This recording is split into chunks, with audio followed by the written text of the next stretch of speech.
We're not your bank anymore. MOM snapped, her voice sharp with smugness. Minutes later, my phone buzzed. A text from my trust manager. Approved their $15,000 monthly allowances? I typed one word. Denied. Brandon Winters had always been the quiet one at the table. The son who smiled when spoken to and nodded when dismissed. At 26 years old, he moved through New York City like a shadow, an invisible thread in the fabric of a city that never stopped shouting. His address was tucked away in an Upper West Side co-op his parents had chosen, but he paid the rent now, at least in name. The doorman still called him Mr. Winters, with that hesitant tone people use when they're not sure if you're in the title or were born into it. In Brandon's case, the answer leaned uncomfortably toward the latter. Heir to a trust fund built on decades of his grandfather's real estate empire, Brandon had never worried about rent or meals or tuition. What he had worried about, constantly, quietly, was control. His parents, especially his mother, Cheryl, wielded it like a blade disguised as a hug. Every birthday came with a reminder of what he owed them. Every holiday dinner came with questions disguised as commands. And then there were the strings. Always the strings. You're lucky to have us manage things for you, she would say, pouring wine she bought with his trust money. You wouldn't know what to do with that kind of responsibility. You're not like your grandfather. Brandon had heard versions of that sentence all his life. He wasn't like his grandfather, who built an empire from nothing. He wasn't like his father, who married into the money and learned to nod at the right times. Brandon, in their eyes, was a polite disappointment, pleasant, obedient, uninspiring. What they didn't know, what no one knew, was that Brandon had been preparing for this moment for years. It started quietly. Therapy sessions paid out of pocket from freelance tech work no one cared to ask about. He took long walks alone and started reading about financial law, inheritance rights, fiduciary structures. At first, it was just curiosity, an attempt to understand the architecture of his invisible prison. But soon, it turned into something else, strategy. The day he turned 25, the legal age at which the fund transitioned into his full control, he didn't say a word. The trust administrator sent over documents to sign, and he signed them without questions, without protest. He let his parents believe nothing had changed. And, in some ways, it hadn't. Cheryl still sent weekly spreadsheets with spending recommendations. His father still used the phrase "for your own good" as if it were a prayer. Brandon kept his head down. He smiled when expected. He attended family events, answered calls, replied to emails with the efficiency of a corporate assistant. And he waited, because beneath the silence, something had shifted. Not in them, in him. He'd started tracking things. Subtle patterns. Anomalies in the fund statements. Payments to unfamiliar LLCs. Reimbursements for consulting services that never involve him. He cross-referenced addresses, names, bank transfers. At first, he assumed it was a mistake. Then he realized it wasn't a mistake. It was a system, a very deliberate one. Cheryl liked to remind him of everything they'd given up to raise him. His father liked to act like a benevolent bystander, but Brandon had seen the numbers now. He knew where the money went, and it wasn't toward him. It was siphoned through polished smiles and tax strategies, masked as management fees and advisory stipends. Still, Brandon said nothing, because silence, he had learned, was not weakness. It was storage. It was the accumulation of moments, of proof, of power. He didn't hate them. That was the hardest part. Hatred would have made it easier, cleaner, but his feelings were tangled, knotted by years of guilt masquerading as love. He remembered his mother holding his hand when he was 8, walking him into the private school they bragged about to their friends. He remembered his father reading bedtime stories in between work trips. There was love there, but it had conditions. So many conditions. That's what made this next step necessary. Not out of revenge. Not out of anger. Out of reclamation. He stood at the window of his apartment one evening, looking down at the city, glowing in artificial constellations. Below, lives were being lived freely. Imperfectly, maybe, but on their own terms. And above it all, Brandon had been trapped in a golden cage with velvet bars. No more. He walked to his desk, opened his laptop, and logged into the trust portal. His name sat at the top, Brandon E. Winters, sole beneficiary and trustee. He clicked through the tabs like a surgeon preparing for a procedure. Legal documents, monthly disbursements, transaction logs, a web of decisions made in his name, but not by his will. Tomorrow would be different. Not loud, not dramatic, but final. And for the first time in years, Brandon didn't feel like someone's child. He felt like a man stepping out of the shadows, ready to own his name. The dining room of the Winters estate in Connecticut had never been a place for conversation, only performance. Brandon had learned early on that dinners were less about food and more about theater.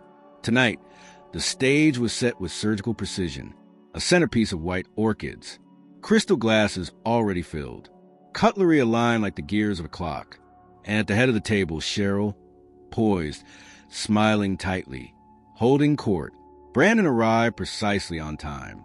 Any earlier, and his mother would have accused him of being overeager. Any later, and she would call it disrespect. He had mastered this dance years ago, moving through her expectations like someone navigating a minefield blindfolded. "Darling," she said, standing to kiss his cheek. The word felt sour in her mouth. "Still insisting on the subway, I see." Brandon nodded, removing his coat. "It's faster during rush hour." His father, Martin, chuckled without looking up from his phone. "Faster and dirtier."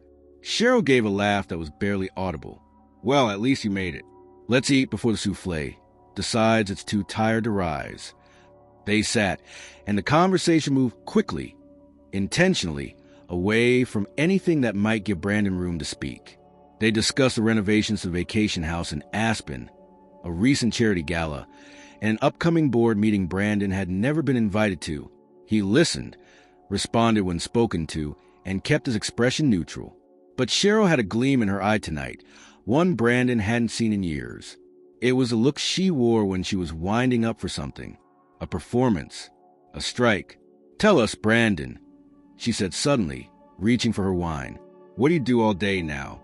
I assume therapy doesn't take up that many hours." The fork paused in his hand, but only briefly. "I've been working on a few projects." "Projects?" She tilted her head like a cat pretending curiosity. "Still trying to invent that app no one needs?" Brandon smiled politely. "Not exactly." Martin looked up, interested now. "You're working? With who?" "Freelance," Brandon replied. "Mostly data consulting." "Oh," Cheryl said, dragging the word out like she was tasting something unpleasant. "So still not a real job." That was the first crack in the performance. A hairline fracture. Not new, but sharper than usual. Brandon didn't reply. Cheryl leaned in, her voice light, but her tone surgical. "We worry, about what you'll do when the novelty of independence wears off. It's not like the trust will manage itself." Martin added, "That's what we've been here for, to keep it from becoming a disaster." "Right," Brandon said, setting his fork down, "like when you hired a consultant who turned out to be your tennis partner's cousin." Cheryl blinked. "Excuse me?" "I've been reviewing some of the advisory contracts," he said, still calm. "Interesting reading." The room went still. Martin cleared his throat. "You're not suggesting anything inappropriate?" "No," Brandon said. "Not suggesting, just observing." Cheryl's smile tightened. "You always did have a suspicious mind. It's why you struggle with relationships." That hit harder than she probably intended, but Brandon didn't flinch. He sat straighter. "I'm not struggling," he said. "I'm just learning who to trust." She waved her hand dismissively. "Trust is earned, and we've earned it every dollar." "You think that money grew on trees?" "I think it grew in real estate portfolios and commercial leases," Brandon replied, "none of which I signed for." Cheryl's eyes narrowed, her voice shifting from sugar to steel. "We've sacrificed a lot for you." "I know," Brandon said, standing slowly. "You remind me every time I breathe." There was a pause, and then the moment Cheryl had been building toward finally arrived. Her tone turned performative, her volume theatrical. "You know what?" she said, rising from her chair with that carefully calibrated fury. "We're not your bank anymore." It echoed in the room like a slap. For a brief second, silence reigned. Even Martin didn't move. But Brandon didn't flinch. He stared at his mother, composed, self-righteous, utterly unaware, and smiled. A small, subtle thing, almost pitying. "You never were my bank," he said softly. "You were just the ones holding the keys." He walked to the sideboard, picked up his coat with slow precision, and left the room without another word. Behind him, Cheryl called his name once and again, but he didn't turn around. The night air outside was cold and sharp. He stepped into it like a man stepping out of a cage. His breath came visible, calm, measured. He didn't need to run. There was no rush. The decision had already been made. By the time he reached the train station, his phone buzzed.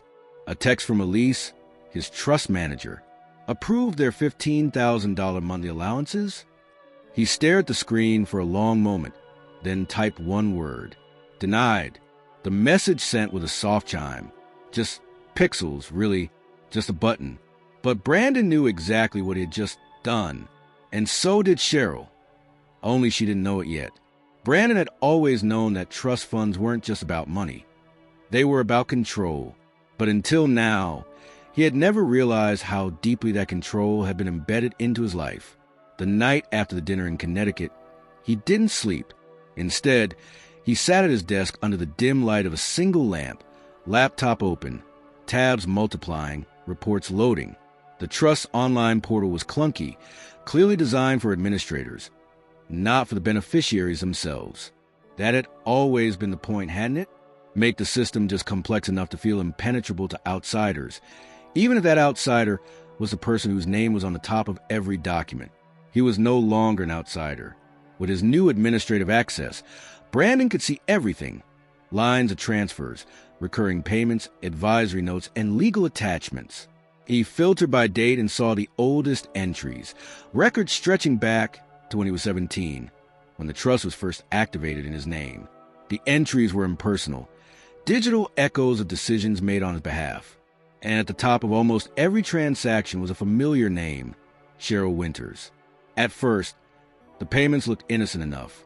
Routine disbursements marked as management advisory fee or parental consulting. Then he noticed the amounts: $15,000 every month for 8 years. He clicked open a document that accompanied the initial agreement. It was signed by the former trustee and co-signed by his parents. The language was vague, but just legal enough to hold up in court. The document granted them compensation for their advisory roles in managing the fund, citing their intimate knowledge of Brandon's personal development needs. He kept reading. Year after year, the payments continued without pause. No itemized breakdowns, no invoices, no records of services rendered. The more he read, the colder he became. The fund had technically been set up to protect him, to ensure that he wouldn't squander the wealth left behind by his grandfather. But somewhere along the line, that protection had become possession. And the hardest part? It was all legal. He scrolled through hundreds of transactions, some for minor sums. $200 here, $500 there, tagged with odd descriptions like developmental enrichment or lifestyle guidance. But the core remained: $15,000 month after month, flowing to Cheryl and Martin as if they were employees of a company they had created to mine their own son's future. Brandon closed the laptop for a moment and leaned back in his chair. The silence in his apartment felt heavier than usual. He wasn't angry.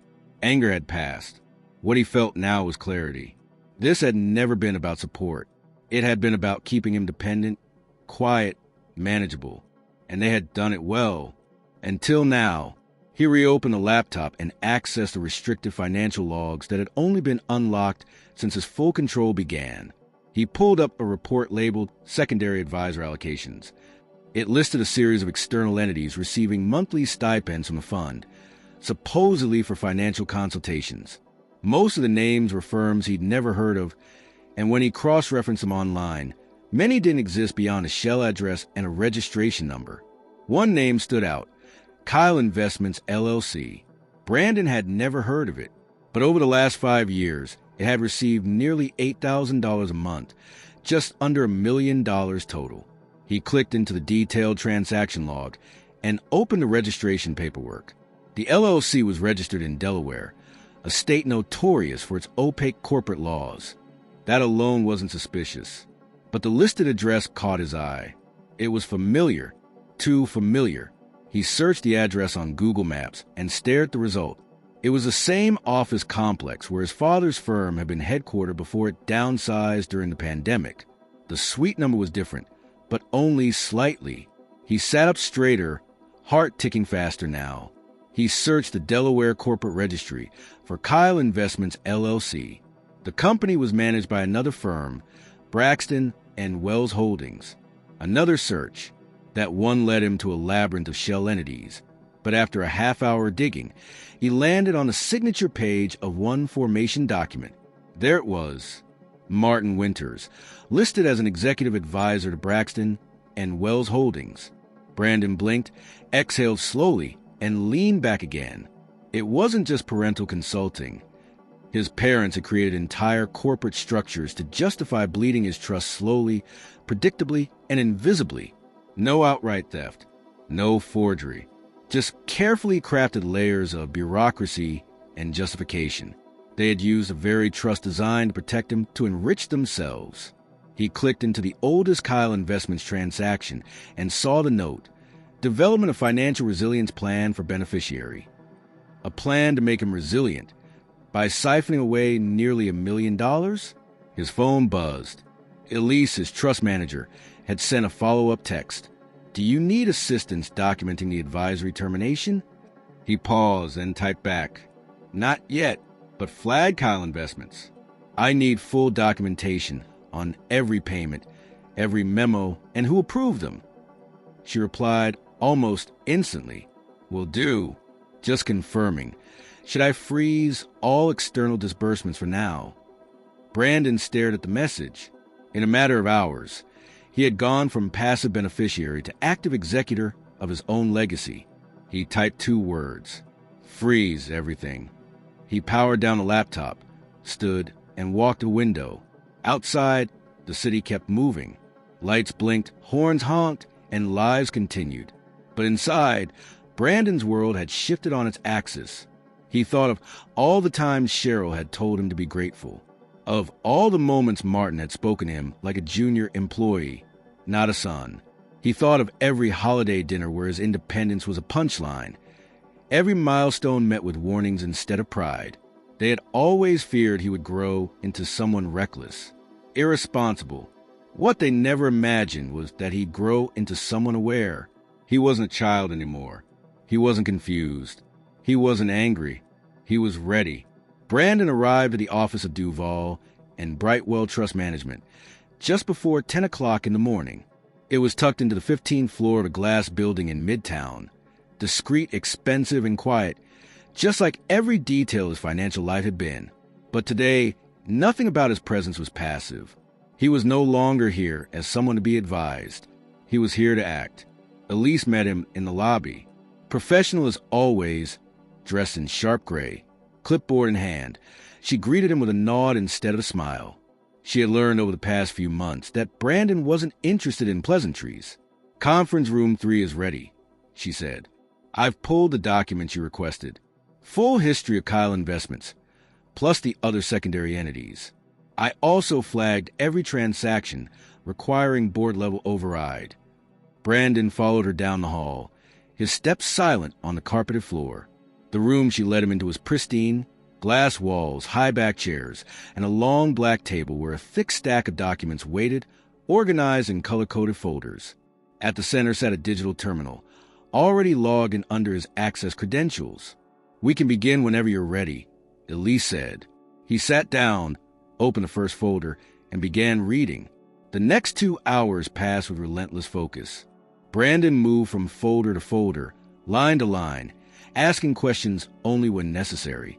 Each page confirmed what he had already suspected. Contract designed to authorize payments without requiring active participation from him. Legal, yes. Ethical? Not even remotely. At one point, he paused over a set of documents labeled Legacy Advisory Structure. It contained a framework that allowed his parents to act as consultants. Buried in the legalese was a clause that permitted automatic renewal every 12 months unless explicitly revoked by the beneficiary after reaching full legal control. "Elise," he said without looking up, "when was the last time this clause was renewed?" She checked her tablet. "Automatic renewal process 3 weeks after your 25th birthday. You didn't respond to standard notice, so the system maintained the current structure. Who sent the notice?" "I did, but it was marked as a standard procedural alert." He nodded. "You wouldn't have known." Brandon signed the revocation document and set it aside. "That ends their advisory status," Elise confirmed. "Effective immediately. Would you like to process this change with retroactive effect?" "Yes," Brandon said. "Backdate it to my 25th birthday. If they want to contest it, they can take it to court." She paused and added, "That will trigger a full financial audit on the trust's outgoing allocations since that date." "Good," he said. "Trigger it." Elise stood, crossed the room, and returned with another set of folders. "These are the service contracts your parents signed with third parties while you were a minor," she said. "Some are legit. Some are questionable. But they all need your reapproval if you want them to continue." Brandon flipped through the stack. There were firms he'd never heard of, asset managers, property consultants, emotional growth strategists. Most of them charged absurd rates and offered almost nothing in terms of concrete deliverables. "Cancel everything," he said. Elise raised an eyebrow. "All of them?" "Yes. If I need new services, I'll hire them myself. From now on, no one gets access to this fund without my personal sign-off." "Understood," she said and made a note. He leaned back in the chair, letting the weight of it all settle. This was more than just a financial cleanup. It was a purge, a full reset of the systems that had kept him locked into the role his parents had written for him. But he wasn't done. "There's one more thing," he said. "I want a forensic analysis of all contracts signed on my behalf before I turned 21. Every consultant, every loan, every asset transfer. I want to know who authorized them and whether any conflicts of interest exist."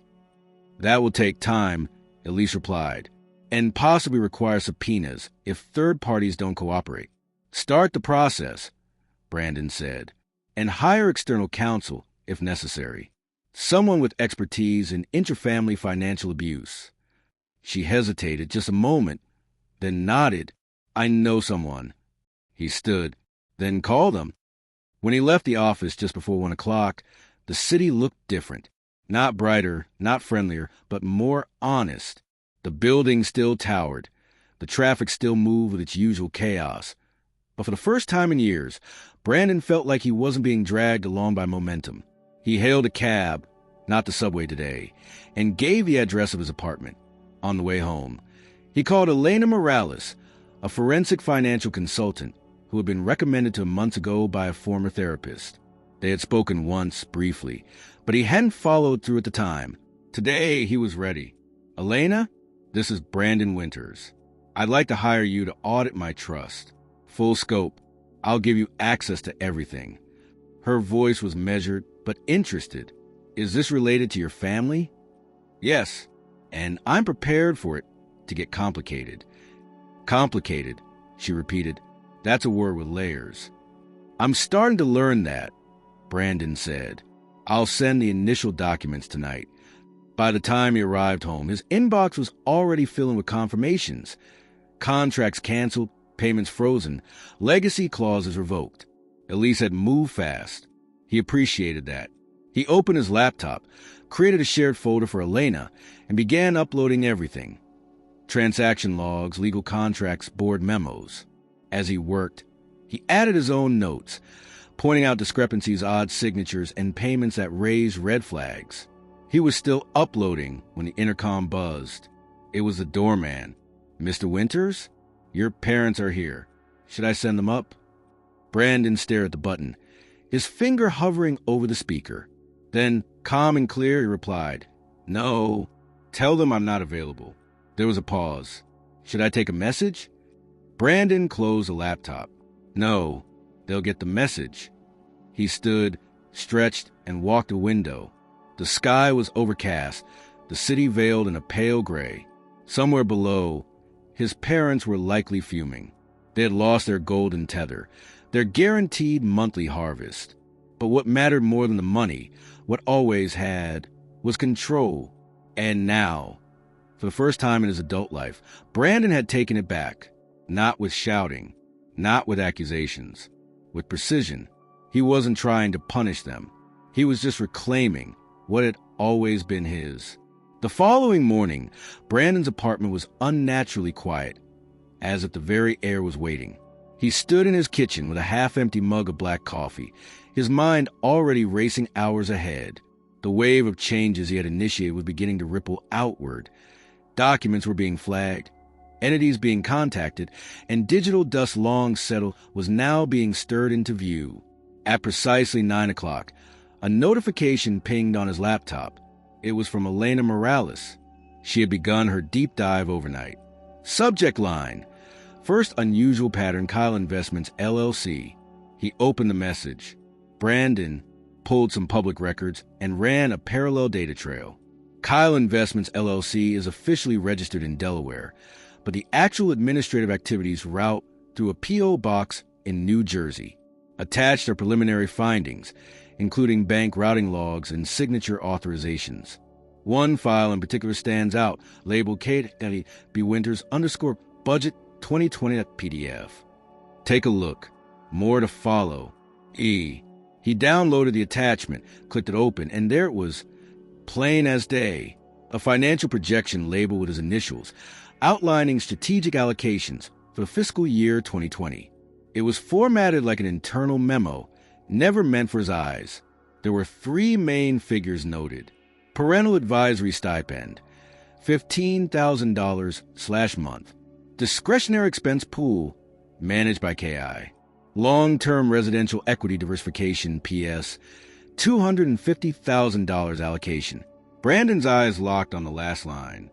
PS Palm Springs? He immediately searched through the full transaction list from the trust portal, filtering for large disbursements tagged under investment or real estate. After only a few minutes, he found it. 3 separate transfers totaling $250,000, routed over 6 months to Kyle Investments, with internal notes marked as portfolio asset acquisition. It had been coded carefully, legal enough to avoid suspicion unless you knew where to look, but now it was obvious. Someone had used Kyle Investments as a vehicle to extract capital from the trust and convert it into physical property, likely under a different name or through another shell company. Brandon picked up his phone and called Elena. "Have you found any registered assets under Kyle Investments' name?" he asked the moment she picked up. "Not directly, but I'm tracing real estate records now. There's a property in Palm Springs that aligns with the fund transfer dates, registered under an entity called Chaplin River Holdings. Do we know who owns that?" "Not yet." "Delaware again. But I've already submitted a request to a private records database. We should have something concrete by tomorrow." Brandon sat back in his chair, jaw tight. "Elena," he said, "if this is what it looks like." "It is," she said. "They used your money to buy a house and didn't list you anywhere in the chain." He thanked her, ended the call, and returned to the portal. If there was one shell company, there might be others. He cross-referenced every entity that had received more than $10,000 over the past 5 years and compiled a spreadsheet listing the addresses, registration states, associated names, anything that might help him map the web. One name kept surfacing in the advisory approval sections, a man named Thomas G. Fletcher. He didn't recognize it. Brandon opened a new search and dug deeper. Thomas G. Fletcher, according to the internal documents, had served as a third-party investment consultant for the trust. But outside the trust records, Fletcher was almost invisible. No LinkedIn, no business profile. Just a few mentions in obscure tax filings and one blurry headshot on the website of a boutique financial advisory group based in Connecticut. He called Elise. "Do we have anything on Thomas Fletcher in the original trustee transition files?" he asked. There was a pause as she checked. "Found him. He was brought in briefly during the reassignment process when your grandfather's original trustee retired. But he wasn't vetted by us. He was a recommendation from your parents. We flagged the file as inactive 2 years ago. Did he ever meet with me?" "No." Terminate any remaining connection and flag every transaction he signed. Understood. He hung up and immediately called Elena back. There's another name, Thomas G. Fletcher. Likely a proxy used to justify advisory payments. Can you pull anything further on him? I'm on it, she said. By mid-afternoon, another email landed. This one with the subject, Palm Springs deed confirmed. Brandon opened it and scanned the attachment. There was a 3-bedroom modern home in Palm Springs, purchased under Chaplin River Holdings. No mortgage, full payment in cash. Deed filed 10 months ago. And the registered mailing address? The Winters' primary residence in Connecticut. Brandon closed his eyes and let the silence wrap around him. It was no longer theoretical, no longer just suspicion or coincidence. They had built a siphon beneath his name, slow and invisible, fueled by assumptions and a signature he had never given. When his phone rang again, he didn't recognize the number. Brandon Winters? The voice asked. Yes. Who's this? My name is Ava Green. I used to work with your father, briefly, at the Chaplin Avenue office. I heard you were looking into Kyle Investments. His breath caught. I am. How did you get this number? I still have access to one of the legacy contact lists. I thought you should know. Kyle wasn't just used for real estate. There were personal expenses routed through it, too. Things that wouldn't look good if made public. Like what? Let's just say luxury items, travel, private concierge services, a wine cellar shipment to an address in Florida. Brandon's voice dropped. Was any of this authorized by the trust? I highly doubt it. But your parents acted like they had blanket permission. You were always referred to as the passive beneficiary. That's how they treated it, like their money, not yours. He thanked her, got her email, and promised to follow up. Then, sitting in the darkening room, he opened a blank page on his laptop and began compiling a master list of every name, entity, and transaction connected to the fraud. It would become a foundation for what came next, not just freezing, not just audits, reclamation, and maybe something more, accountability. The confrontation was not supposed to happen like this. Brandon had prepared himself for a controlled, formal moment, perhaps through lawyers or in a meeting room with documents laid out neatly on a table. But life rarely waited for precision, and neither did his parents. It was a rainy Thursday afternoon when the knock came at his door. He almost ignored it. No one ever visited unannounced, and Elise was the only person with standing access to his building's entry list. But when the knock came again, sharp, insistent, impatient, something in the rhythm made him pause. He stood from his desk, approached the door cautiously, and peered through the peephole. Cheryl. Behind her, Martin. He exhaled once and opened the door halfway. Surprised to see us? She asked, brushing a damp strand of hair from her forehead, as if she had just stepped out of a boardroom rather than crossed the boundary. You've been difficult to reach. Brandon didn't move. You came uninvited.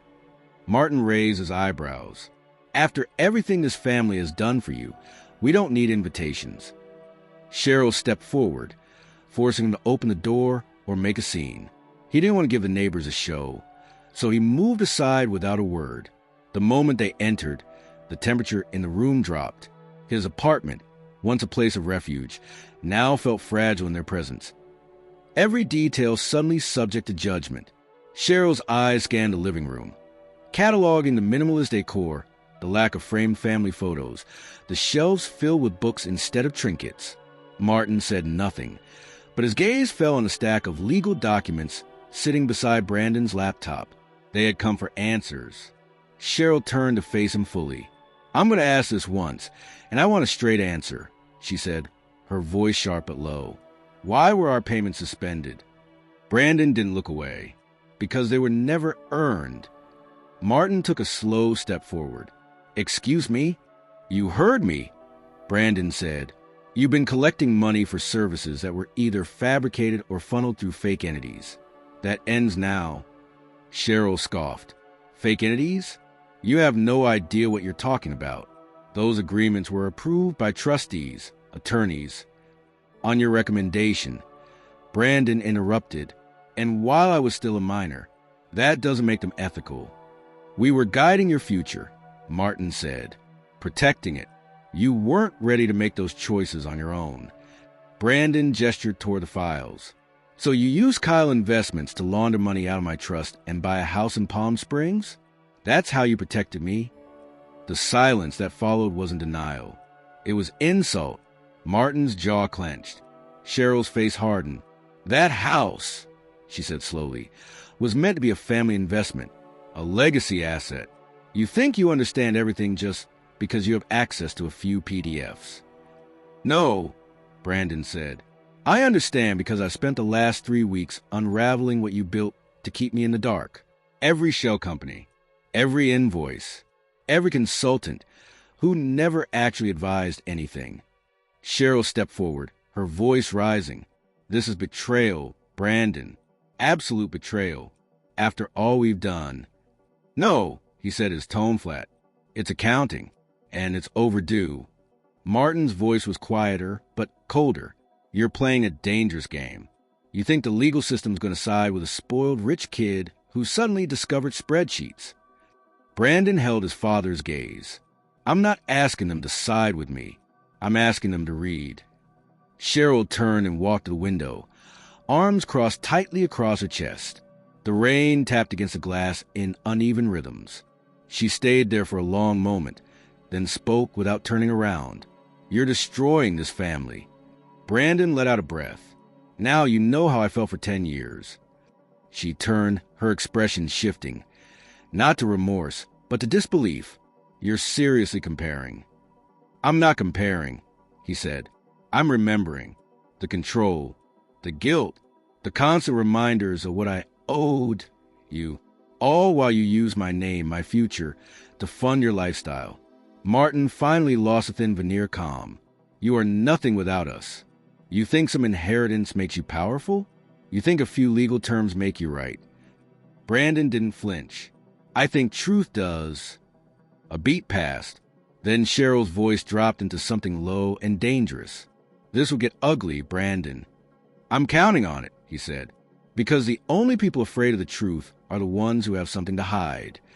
Martin turned away, pacing once, then stopping at the threshold of the living room.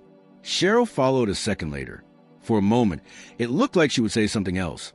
But instead, she paused, stared at him as though searching for some trace of the obedient boy she once controlled, and didn't find it. She opened the door and walked out. Martin hesitated. You're going to regret this. Brandon didn't reply. He simply closed the door. No lock clicked into place. No dramatic sigh escaped him. He simply returned to his desk, reopened his laptop, and resumed the work. The confrontation had come and gone, not with slamming doors or shouted names, but with a final, unspoken acknowledgement that the balance had shifted. They no longer held the leverage. He did. The next morning, a pale light filtered through the curtains. Brandon woke before his alarm, an unsettled restlessness lingering in his chest. The confrontation had left an echo, an empty space in the routine he had once known. He sat up, went to the kitchen, and poured water into a glass. He stared at it as if seeing it for the first time. He had promised himself he would not reach out. He would not grant them the courtesy of control. Yet when his phone buzzed 15 minutes later, his resolve wavered. It was a text from Cheryl. We need to talk. Please call. He stared at the screen and then deleted it.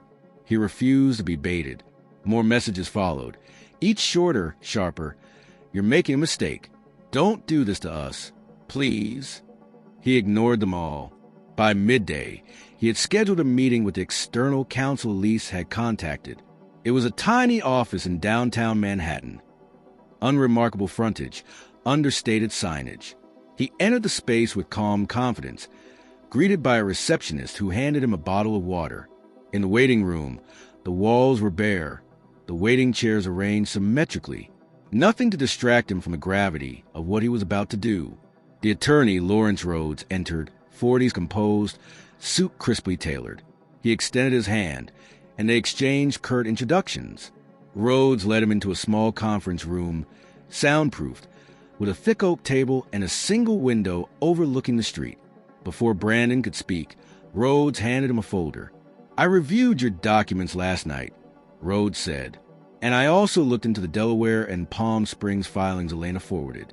There's enough here, yes, to file for immediate restructuring of the trust, including reclaiming improperly allocated funds and challenging fraudulent conveyances. Brandon nodded. I want to move forward. I want full access, full transparency, and not just from here on out. I want accountability for everything that's already happened. Rhodes glanced through the folder again. You also need to consider that your parents will retaliate. They will fight. They may try to claim emotional damages, accuse you of breach of contract. You should prepare for a battle. I'm ready, Brandon said. Rhodes allowed a small, grave nod, then leaned forward. We'll draft a motions to freeze all real estate properties linked to Kyle Investments or its subsidiaries. Chaplin River Holdings, specifically the Palm Springs property, is our first target. We'll also file for an accounting mandate, force them to show their books. And since you were the beneficiary from the start, we can challenge those payments retroactively under the theory of undue influence and breach of fiduciary duty. Brandon listened. Silence stretched like a held breath. How soon could we file? Rhodes checked his watch. Within 2 business days. I'll need to assemble affidavits, declarations from Elena's forensic findings, notarized statements, and the trust documents you revoked. But we're in prime position. Do it, Brandon said. He left the office with the folder in hand, the weight of every page reminding him that the fight was no longer theoretical. It was very real. On the subway heading home, he allowed himself a rare moment of vulnerability, his eyes closed, head back against the seat, the city's hum like distant thunder. He felt the years of suppression, the silencing, the hollow agreements made in rooms he was never in. He felt them all, and now he would speak. That evening, he returned to his apartment and sat at his desk. He opened a new document and began writing a statement, for now unpublished, that would become part of his legal filings. In that room, he let his silence speak. He wrote about growing up in the margins of his own inheritance, about dinners where gratitude was demanded but independence forbidden, about every contract signed for him, every fee paid without question, every advisory role that never involved him. He named names. He traced lines. He didn't explain. He documented. He emailed a copy to Rhodes as a witness, so the chronology would be preserved. Then he called Elise. Prepare the trust's revised charter and the motions. I'm filing in 2 days, he said. Already in progress, she replied. We have to be flawless. He hung up, leaned back, and looked at the ceiling. It was past midnight, but the city still pulsed beyond his window. He felt the first stirrings of purpose, fragile, defiant, alive. The next morning, Brandon's phone buzzed with an unknown number. He glimpsed the name on the screen. Private calls. He answered. Hello. His voice was steady. A woman's voice, soft, cautious, said, Mr. Winters? My name is Ava Green. We spoke before. I found more documents, correspondence between Kyle Investments and several luxury retailers. Some show shipments addressed to the Palm Springs property, others to a unit in Miami under a shell name. I think someone tried to move assets before you acted. He pressed for details. She promised to send PDFs. Then she added, You should know they're already mobilizing. Lawyers, accountants. Expect pressure. The line went dead. Brandon closed his eyes, exhaled. No shock, no fear, just clarity. Later that day, he met Elena at a cafe in Soho. They sat across from each other with laptops open, surrounded by the aroma of espresso and the murmur of strangers. Elena slid her findings across the table. I traced the Palm Springs property back. Chaplin River Holdings is linked to a trust in the Cook Islands. That means we'll need international cooperation and possibly asset recovery channels overseas. Also, I mapped shipments tied to Kyle Investments, including a wine delivery to Florida, as Ava said. Some packages were labeled Residence 2020, others Lifestyle Services. Brandon nodded slowly, absorbing it all. That strengthens our case. We can argue that the funds were used for personal consumption, not legitimate investment. It makes fraudulent conveyance harder to defend. Elena met his eyes. They knew this risk. That's why they made these structures so layered. But now those layers are our roadmap. He leaned forward. Let's begin with Palm Springs. Then coordinate with Rhodes on the filing schedule. Order of operations matters. We move legally, decisively, before they can obfuscate further. She nodded, typing furiously. That evening, the door buzzed again. He didn't hesitate this time. He hit the security camera, voice engaged. Who is it? Martin? His father's handshake in tone. Open the door. Brandon stared at the screen. He could open it and let them in. He could refuse. Control was no longer a matter of doors. He pressed the intercom. Go away. There was a moment of silence. Then his mother's voice. You're going to destroy us. Brandon closed his laptop. He felt steady. Finally, he said, I'm already rebuilding myself. He walked across his living room, entered the password for security gate, and locked the door. Inside, he turned off the lights. The city's glow leaked through the curtains. He stood alone in darkness. But for the first time, he felt seen.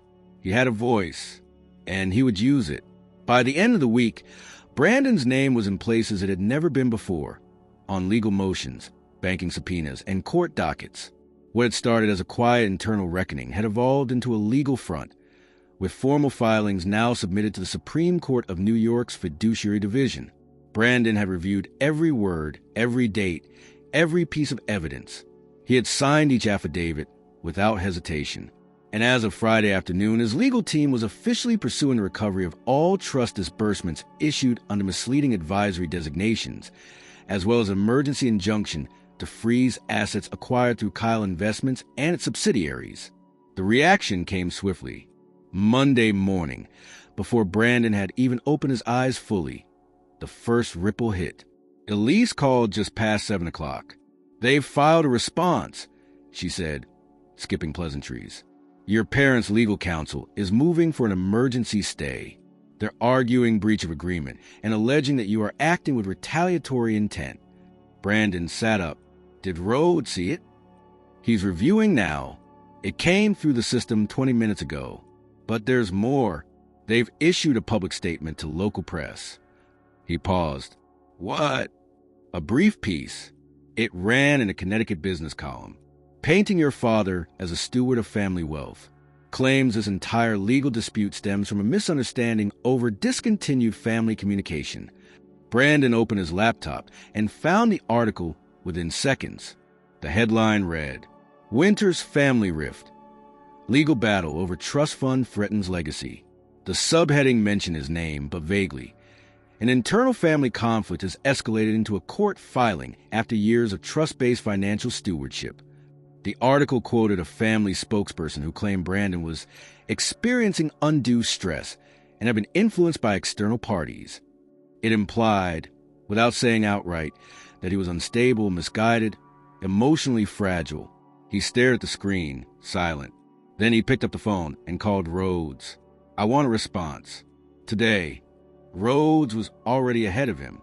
We don't respond in tabloids, but we will issue a public filing for the record. It will cite the timeline, the forensic audit, and include the independent findings about the Palm Springs property. If they want to use public image as leverage, we'll answer with documentation. Brandon nodded, jaw clenched. Do it. That afternoon, Elena forwarded new documents, a transaction trail showing that a second LLC, named Larkle Advisory Partners, had been used to purchase a vehicle registered in Cheryl's name.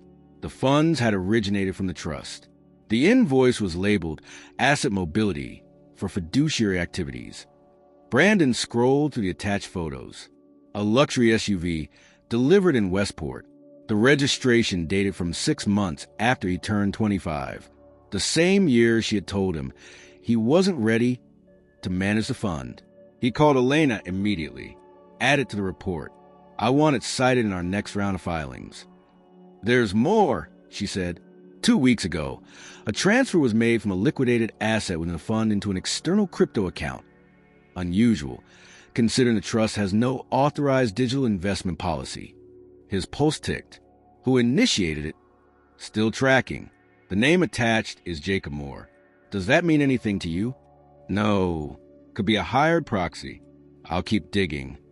By nightfall, another blow landed. An official letter, hand-delivered by a courier.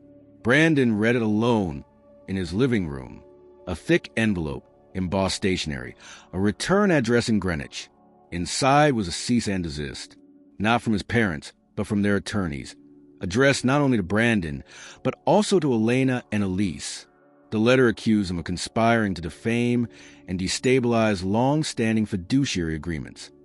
It claimed Brandon's actions were reckless, damaging to the integrity of family governance, and suggested that if he continued, his parents would pursue damages for emotional distress, defamation, and breach of familial fiduciary obligations. He placed the letter down, stood slowly, and stared at the city beyond his window. This was no longer about recovery. It was war. The next morning, he met with Rhodes and Elena in a private co-working suite in Midtown. They gathered around a table layered with folders, printed filings, and coffee cups that none of them touched. Rhodes spoke first. We're moving forward, but we need to anticipate their next steps. They'll come after my credibility, Brandon said. Try to paint this as some vendetta from an ungrateful son. They'll frame me as unstable, irrational. They already have, Elena said. I've seen the press outreach. They've approached lifestyle bloggers and wealth management magazines. They're pushing a narrative that paints you as emotionally vulnerable and easily manipulated. Then we answer with fact, Brandon replied. Every transaction, every false signature, every fabricated consultant, we bring it all to light. And if they want to fight dirty, we respond with clean precision. Rhodes laid out their next move. File a motion to compel deposition testimony from both parents, under oath with documentation required in advance. He would file by the end of the week. They won't like it, he warned. They're not supposed to, Brandon said. As the meeting ended, Elena pulled him aside. Listen, she said, what you're doing is rare. Most people in your position walk away. They settle quietly. They let the money excuse the damage. But you're not doing that. And I know it's costing you something. Brandon looked at her, then shook his head. What's costing me is far less than what silence cost me for years. She nodded once. That night, Brandon received another message, this time not from his parents, but from someone connected to their inner circle, an old family acquaintance. The message read, they're saying you're not well, that this is about revenge. Is that true? He didn't respond. He didn't need to. He had already chosen the only answer that mattered. Truth. Brandon spent the next several days immersed in discovery. His apartment had transformed into a war room. Stacks of folders lined the floor, color-coded by entity, date, and type of transaction. On one side, a whiteboard filled with corporate structures, shell companies, and interlinked LLCs. On the other, spreadsheets of bank transfers, invoices, and property acquisitions he had painstakingly compiled from the trust's digital records. The light in the apartment had shifted from morning to evening without him noticing. The city outside continuing its indifferent hum. Elena arrived each day promptly, her laptop in hand, and together they began to trace the financial web that had been constructed without his knowledge. Every day revealed another layer of manipulation. The first real shock came when she cross-referenced the Kyle Investments transfers with his parents' personal accounts. Look at this, Elena said, pointing at a spreadsheet. 3 payments went directly into Martin's consulting account. 2 of them correspond to trips he took. London, Paris, Geneva, airfare and hotel entirely covered. None of it was disclosed to you. Brandon leaned forward, absorbing the implications. And Cheryl, even worse. Her advisory, stipends, were funneled into a personal holding company. That company purchased luxury goods, designer furniture, a wine cellar, and even private plane rentals. He exhaled slowly, almost as if counting the weight of each revelation. So they were living off me while telling me I wasn't ready to manage my own money. Elena nodded. Exactly. And the Palm Springs property? That's just the tip of the iceberg. There's also a vacation condo in Miami, multiple timeshares, even private art collection, all funded through your trust, routed via subsidiary entities, so nothing would appear on a direct ledger. Brandon closed his eyes. This is bigger than I thought. They weren't just greedy, they were methodical. Think of it as a machine, Elena said. Every shell company, every advisory fee, every invoice, they built a mechanism to ensure the flow of money continued automatically, and it was optimized to avoid detection until you took control. He tapped a finger on the table. It explains why I never saw a cent that wasn't carefully filtered, why every request was approved or denied according to their convenience, not mine. Exactly, Elena confirmed. The problem is that this machine has legal insulation. They weren't reckless. Everything was technically legitimate on paper. Contracts signed, corporate entities registered, advisory fees documented. But the reality is exploitation. Brandon exhaled, leaning back. So, what do we do? Elena opened a folder and spread documents across the table. We document everything. Every invoice, every transaction, every property purchased. Each one tied to an unauthorized benefit. Then we present it in court. The key is proving the intent. That they use their positions to enrich themselves at the expense of your fiduciary rights. Brandon's gaze fell on one of the diagrams he had drawn, a map connecting all entities, showing the flow of funds from his trust to the various LLCs and holding companies. And once we have that, we can freeze everything, he said quietly, before they move more assets. Yes, Elena replied. We can also pursue recovery for past expenditures. Everything spent on personal luxuries, trips, and properties. This will require forensic accounting and detailed evidence. But you have it. Brandon nodded, a steely determination settling over him. He realized that this was more than money. It was control. They had built a machine to dominate his financial independence, and by extension, his life. The Palm Springs property, the luxury vehicles, the trips, they were symbols of power, a constant reminder that he had been merely a passenger in his own existence. Elena continued, I've also traced correspondence between Kyle Investments and Larkhill Advisory Partners. Your parents coordinated the asset transfers meticulously. Emails, invoices, approval forms, they all showed direct involvement. And some of the language is startlingly candid about their expectations, like they knew what they were doing might not hold up under scrutiny. Brandon exhaled, running a hand through his hair. So they weren't just taking money. They were orchestrating it, layer by layer, to make sure no one could question them, at least until now. Yes, Elena said, and that's why your documentation is critical. The judge will need to see the entire chain. If we miss a single connection, it could be argued as coincidence rather than a coordinated plan. Brandon stood and walked to the window. The city skyline shimmered through the glass. For years, he had felt trapped by wealth he didn't control. Now, the same wealth was a weapon he could wield, not recklessly, but with precision. He turned back to Elena. Let's make sure every last detail is accounted for. I want proof that this machine was theirs and theirs alone. Elena smiled faintly. That's the plan. Once we present this, there's no room for interpretation. The judge will see exactly who was in control and who was benefiting illegally. Brandon nodded. And after that? Elena hesitated. After that, it depends. You could reclaim the funds. You could restructure the trust completely. You could ensure that no one, not even your parents, can manipulate your finances again. The power is finally in your hands. He let the words sink in. For the first time, he felt the truth of them in his bones. This wasn't just legal maneuvering. It was reclamation. Every dollar, every asset, every shell company. They were all proof of the years he had been silenced, controlled, and underestimated. Brandon opened his laptop again and began organizing the evidence for Rhodes, labeling each file meticulously. Kyle Investments, Chaplin River Holdings, Larkhill Advisory Partners, and Parental Benefits Audit. Each folder contained contracts, bank statements, correspondence, and photographs. Each entry represented a breach of trust, an act of exploitation. By late evening, the room was a battlefield of paper, digital files, and maps. Brandon sat at the head of the table, exhausted but alive.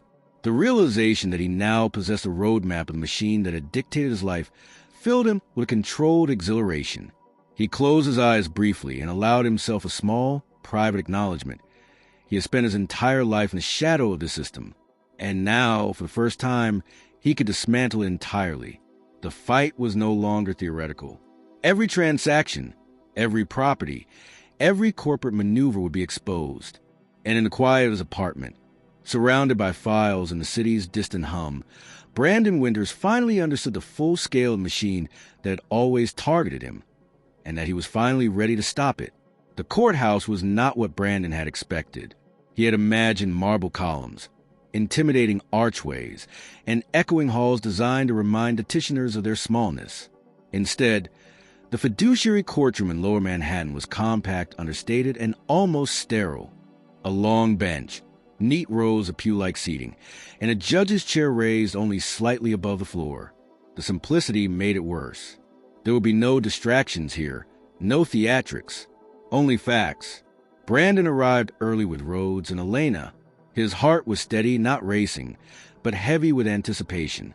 This was the day his voice would finally meet the record. He sat at the petitioner's table, a thick binder of documents laid neatly before him, each tab marking a category of evidence. Across the aisle, the defense table was empty until, 20 minutes later, his parents walked in. Cheryl entered first, wrapped in an immaculate cream suit, hair pinned back, her face set in an expression of injured dignity. Martin followed, darker, heavier, his jaw clenched. Their attorneys flanked them, two sharp-suited men who carried thin briefcases but radiated the confidence of practiced aggression. For a moment, Brandon's eyes met his mother's. She didn't look away. She didn't soften. Instead, she smiled faintly, a smile that told him she still believed this was hers to win. When the clerk announced the case and the judge entered, the room fell silent. Judge Helen Maris was a small woman with silver hair cut neatly at the chin, her presence sharper than her appearance suggested. She adjusted her glasses, glanced down at the docket, and said, "We are here regarding the Winters Trust, case number 1496B. Mr. Winters, petitioner. Mr. and Mrs. Winters, respondents. Counsel, are we ready?" Rhodes rose smoothly. "Ready for the petitioner, Your Honor." One of the opposing attorneys stood. "Ready for the respondents." The judge nodded. "Proceed." Rhodes began with calm precision. He did not launch into accusations. Instead, he unfolded the story piece by piece, establishing the timeline of Brandon's majority, the transition to control at 25, and the discovery of ongoing disbursements. He handed up exhibits, contracts showing advisory fees, invoices that led nowhere, and the Palm Springs deed registered through Chaplin River Holdings. When Rhodes finished, the judge turned to Brandon. "Mr. Winters, would you like to make a statement in your own words?" This was the moment he had prepared for in silence, in therapy sessions, in long nights of self-doubt. Brandon stood, adjusted his jacket, and looked directly at the judge. "For most of my life, I believed my trust fund was being managed for me. In reality, it was being managed against me. My parents signed contracts in my name before I was old enough to understand them.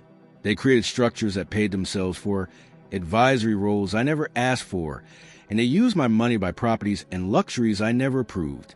For years, I stayed silent because I thought silence was survival, but silence only allowed the exploitation to grow."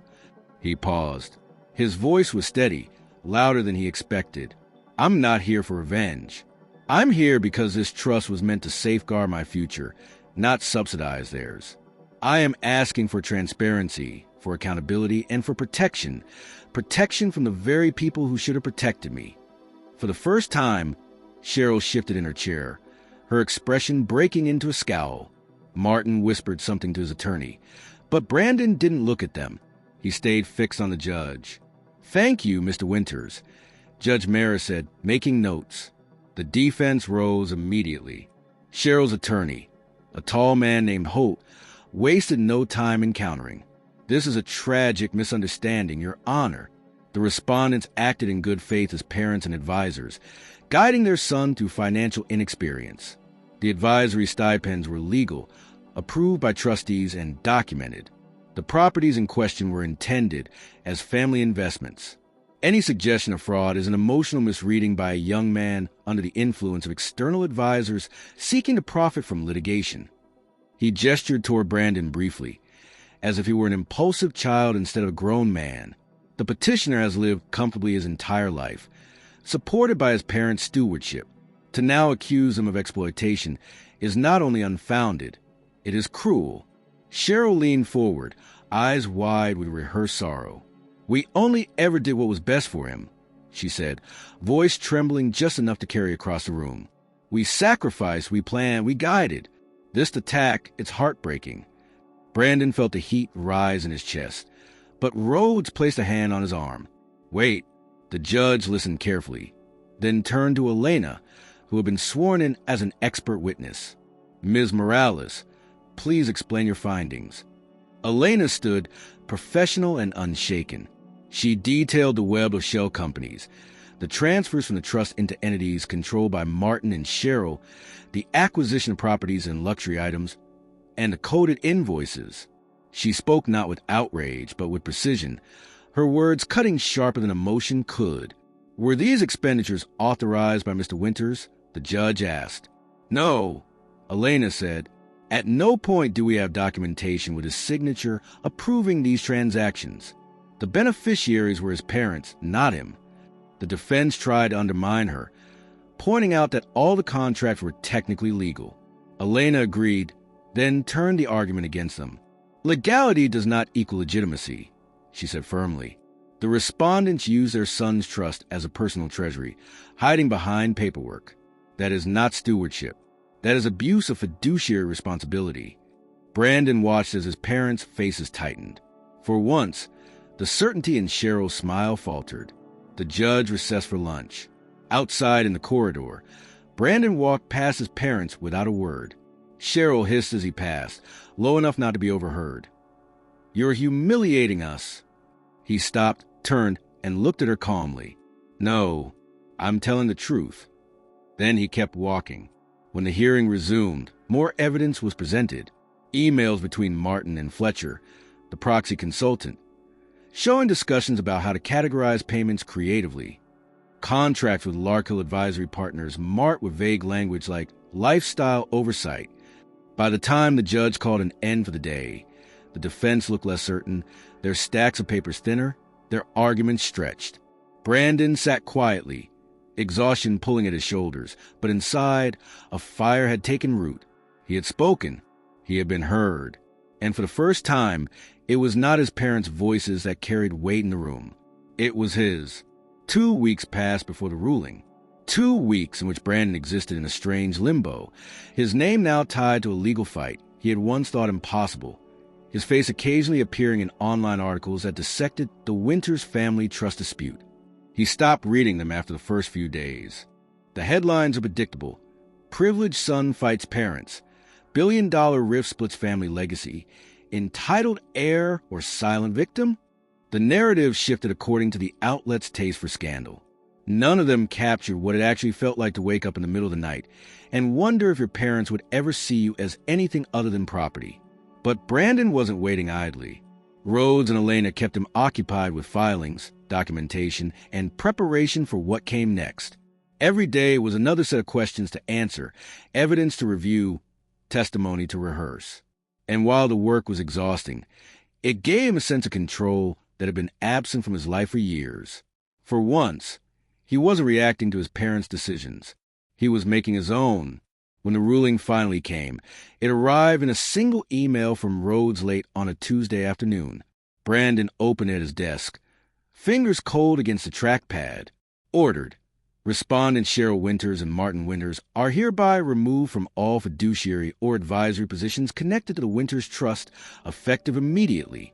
All monthly stipends and disbursements to respondents are suspended. A financial audit and forensic review of subsidiary entities Kyle Investments, LLC, Larkhill Advisory Partners, and Chaplain River Holdings is authorized and shall proceed under independent supervision. Brandon read the lines 3 times before leaning back in his chair. It was not a dramatic conclusion, not the kind of cinematic verdict people imagined, but it was final, definitive, and impossible to mistake. The power his parents had wielded so easily for years was gone. He called Rhodes immediately. "This is only the beginning," Rhodes cautioned. "The audit will dig into the records, and if fraudulent conveyance is confirmed, we'll pursue recovery." But for now, you've achieved the most important thing, separation. They can no longer touch your money. They can no longer dictate your future. Brandon felt the words settle in him. Separation. That was the real victory. That night, he walked the city streets alone, letting the neon lights and autumn air carry him forward without direction. For once, he didn't feel haunted by the thought of who might be calling, what demand might be waiting in his inbox, or how to brace himself for the next cutting remark. The silence was different now. Not the silence of suppression, but of space. Still, the fallout was immediate. The next morning, Cheryl left a voicemail. Her voice was low, controlled, trembling only at the edges. "I hope you're happy," she said. "You've humiliated us. You've destroyed your family. For what? Money you don't even know how to use. I hope you can live with yourself." Martin's message came a day later. Shorter, sharper. "This isn't over." Brandon deleted both without saving them. For the first time in his life, he didn't feel the pull to respond, explain, or defend himself. Their voices no longer commanded him. They were background noise. The real confirmation came when Elise called from the trust office. "I've just finished updating the accounts," she said. "All external disbursements are suspended. Everything is clean now. For the first time, the trust is functioning exactly as it was designed to, under your direction only." He let the words wash over him. "Thank you, Elise." "You did this," she replied. "You fought for it." Brandon set the phone down, turned to the whiteboard still covering the web of shell companies, and erased it slowly, line by line, until the board was clean. It felt like breathing for the first time, but he knew it wasn't over. The audit would expose more, maybe more properties, maybe accounts overseas, maybe things he hadn't yet imagined. His parents would fight back in press, in private, through lawyers. Yet their silence in the legal arena spoke louder than their threats. The judge's order had cut off their access. They were not strategizing anymore. They were scrambling. One evening, as he returned from a meeting with Elena, he spotted a familiar figure waiting near his building. Cheryl. She wasn't dressed in her usual polished armor. She looked smaller somehow, her coat drawn tightly around her, her face pale. For a moment, she looked less like a woman who had orchestrated a financial empire, and more like someone who had lost control of the script. He stopped a few feet away. "You shouldn't be here." "I had to see you," she said. Her voice carried no venom this time, only a brittle desperation. "We can fix this. You don't have to keep going. Call off the audit. We can handle this privately." Brandon shook his head. "No, privately is how this happened in the first place." Her eyes filled with tears she didn't let fall. "We did what we thought was best. We kept things stable for you. You weren't ready." He cut her off. "Stop saying that. I was ready years ago. You just weren't ready to let go." The silence stretched between them, heavy and raw. Cheryl opened her mouth as if to argue, then closed it again. Finally, she whispered, "You'll regret this." He turned away. "The only thing I regret is letting it go on this long." When he entered his apartment, his hands were steady. He didn't slam the door. He didn't cry. He simply sat at his desk, opened his laptop, and prepared for the next phase. For years, his parents had silenced him with control, with money, with guilt. But now their silence was something else entirely. Not power, not smugness, fear. And for the first time in his life, Brandon was no longer afraid. The weeks that followed were unlike any Brandon had ever known. For the first time, there were no frantic calls from his mother, no carefully worded spreadsheets in his inbox, no manufactured emergencies meant to keep him tethered. Instead, there was quiet, an unfamiliar but welcome quiet. He no longer felt like he was waiting for the next blow to land. Instead, he felt as though he was standing in an open space, uncertain but free. But freedom, he quickly realized, needed direction. Elena and Rhodes urged him to take time for himself, to celebrate the victory and rest before the next legal phases unfolded. Yet Brandon had spent so much of his life reacting that he didn't know how to be idle. One evening, sitting in his apartment with the city alive outside, he opened a blank notebook and began to write. Not about the past, but about what came next. He started with one word: Foundation. For years, his family had treated his trust as if it were their private foundation, someone to fund their whims under the guise of legacy. But what if he could turn it into something real? Something that reflected his values, not theirs? The next day, he met Elise in her office. "I want to restructure the trust," he told her. "Not just legally. Philosophically. I don't want it to be a cage anymore. I want it to be a platform." She raised an eyebrow. "What kind of platform?" "Education, health, mental wellness. Things I know could have changed my life earlier if I'd had access without strings attached." Elise leaned back in her chair, thoughtful. "You understand that once you start down this path, you'll be stepping into visibility. Public philanthropy attracts attention." Brandon nodded. "I'm not hiding anymore." Over the next several weeks, he began sketching out a new structure. He would allocate a portion of the trust's annual yield to establish a nonprofit aimed at supporting young people navigating controlling family structures, financial manipulation, and emotional abuse. He wanted to provide mentorship, therapy funding, and financial literacy education. The idea was not to give handouts, but to equip others with tools he had to claw his way toward on his own. Elena connected him with experts in nonprofit governance, and together they drafted the bylaws. Brandon insisted that the board include young people with lived experience, not just professionals. "I don't want this to become another top-heavy vanity project," he said. "I want voices that have been ignored to shape it." At the same time, Brandon began hiring a new team to manage the trust itself. Financial advisors with transparency protocols, auditors who would report directly to him, and a small staff whose sole function was accountability. No more hidden stipends. No more vague invoices. Every cent would be traceable. The changes brought him a strange kind of peace. For the first time, the money that had been used as a weapon against him was becoming a tool he could wield with clarity. It wasn't about erasing the past. It was about building something beyond it. But reconstruction wasn't only about finances. In therapy, Brandon began to explore what freedom meant in relationships.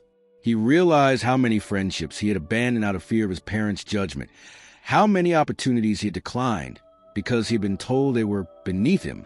Slowly, he started reaching out again. He reconnected with Daniel, an old college friend who had once tried to help him break free, but whom he had pushed away under Cheryl's disapproving gaze. They met at a small diner downtown. Daniel studied him for a long moment before speaking. "You look different," he said. "Different how?"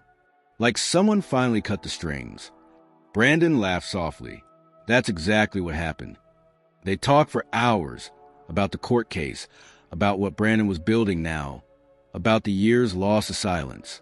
By the time they parted, Brandon felt something he hadn't in a long time. Belonging. The nonprofit launched quietly at first. A press release, a website, a small event with survivors and advocates. Brandon spoke briefly, his words measured but sincere. "For years, I thought freedom was something given," he told a small crowd. "But freedom is something you claim. And once you have it, the best thing you can do is share it." The applause that followed was not thunderous, but it was genuine. It was enough. Behind the scenes, the audit continued, and new revelations trickled in. More assets traced back to shell companies. More luxury expenses disguised as consulting fees. The fight wasn't over. But for the first time, Brandon wasn't defined by the fight. He was defined by what he was creating outside of it. One night, as he stood at his apartment window overlooking the lights of New York, he realized something unexpected. He didn't want revenge. Revenge was about them. Reconstruction was about him. And he was done letting them set the terms of his life. His parents still lingered on the edges, sending an occasional message through lawyers or distant relatives. But their silence was growing heavier. No longer the smug quiet of control, but the hollow quiet of defeat. Brandon didn't need their words anymore. He didn't even need their acknowledgement. What mattered was the future he was shaping, step by step, decision by decision.